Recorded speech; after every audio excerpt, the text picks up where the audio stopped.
নমস্কার বন্ধুরা, আজ আমি চলে এসেছি নতুন একটা রেসিপি নিয়ে। আজকে আমি বানাবো ছড়ি বড়ি।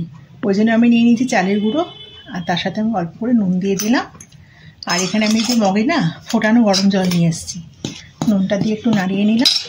জলটা খুব গরম তো উল্টে গেলে মুশকিল, কারণ শীত পড়ে গেছে। শীত মানেই তো নানা রকম পিঠে, বাচ্চা কাচ্চারা বায়না করে নানা রকম পিঠে খাওয়ার। এটা হচ্ছে বহু পুরনো পিঠে। একবার আমার বাচ্চারা খেয়েছিল, তো সমানে বায়না করছে ছড়ি বড়ি বানা। তো ছড়ি বড়ি বানানোর জন্য ওই যে আমি এটাকে একটা মেখে নেবো। যেভাবে আমরা চালের গুঁড়ো বা চালের আটা যেটাই যাই বলুন না কেন, যেভাবে আমরা মাখি সেভাবে এটা একটা মেখে নেব। অল্প অল্প করে জল দিয়ে এটা মন্ড তৈরি করে নেব। চাল গুঁড়োটাকে আমি ভালো করে ঠেসে মেখে নিয়েছি, মাখা হয়ে গেছে।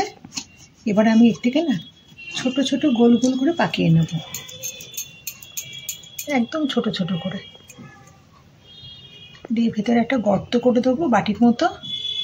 আর এর মধ্যে আমি দিয়ে দেবো একটু করে নতুন গুড়টাকে আমি গালিয়ে নিয়েছি, যে গুড়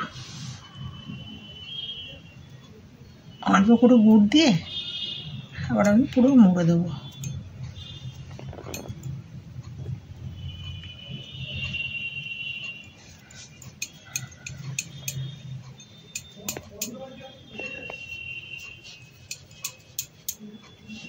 এরকম গোল গোল হয়, এভাবে বানিয়ে নেবো সবগুলো।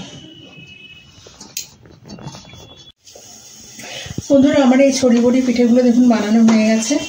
এগুলো সব আমি বানিয়ে নিয়েছি। আর এগুলো না এমনি ভাপালেও হয়, আমি এগুলো ভাপাবো না, আমি দুধে ফোটাবো। আমি এই দুধ জাল দিতে বসিয়ে দিয়েছি, দুধ আমার জাল হয়ে গেছে। এবার আমি দুধের মধ্যে এক এক করে সবগুলো ছেড়ে দেবো। আমি আস্তে আস্তে করে এগুলো দুধের মধ্যে ছেড়ে দেবো একটা একটা করে।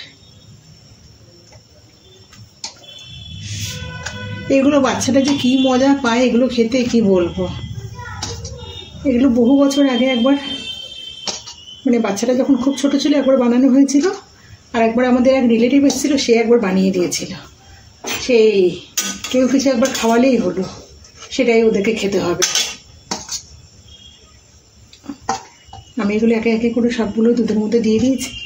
এবার আমি এটাকে মিনিট 5 ফোটাবো দুধের মধ্যে। আগে মিনিট 5 ফুটিয়ে নিই, দেখি। আমার এটা 10 মিনিট না দুধের মধ্যে ফোটানো হয়ে গেছে। এবার আমি এর মধ্যে দিয়ে দেবো বাতাসা। এটা বাতাসা দিয়েই আমি বানাতে দেখেছি, তাই আমি বাতাসা দিয়েই করবো। বাতাসাটা গলুক, অল্প করেই দিলাম, মানে হালকা মিষ্টি এটা হয়, এটা খুব বেশি মিষ্টি হয় না। আমার বাতাসাটা পুরো গলে গেছে, এ দেখুন এইরকম থিকনেস হয়েছে। এবার ঠান্ডা হলে পর এটা আরেকটু ভারী হয়ে যাবে। এবারে আমি এর মধ্যে দিয়ে দেবো একটুখানি এলাচ গুঁড়ো।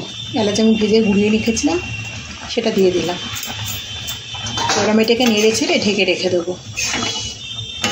আমার ছড়ি বড়ি কমপ্লিট, ছড়ি বড়ি পুরো রেডি। রেসিপিটা ভালো লাগলে অবশ্যই বাড়িতে ট্রাই করবেন, আর অবশ্যই চ্যানেলটিকে সাবস্ক্রাইব করবেন।